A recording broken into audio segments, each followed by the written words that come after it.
Huwag itapon ang tirang Coke, may sikretong gamit. 1. Nadikitan ng gum ang buhok?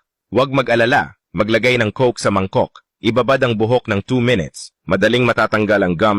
Chapter 2. Haluin ang Coke at dish soap. Ispray sa sebo. Punasan ng banayad, lilinis na yan. 3. Haluin ang Coke at sabon panlaba. Tanggal ang itim na amag. 4. Haluin ang Coke at egg whites. Ibabalik ang kinang ng stainless steel. Part 5. Haluin ang suka at Coke sa spray bottle. Ispray sa salamin para kuminang sa linis. Chapter 6. Haluin ang Coke at detergent. Ispray sa inidoro. Mawawala agad ang baho at mga mancha. 7. May mga kinalawang na susi.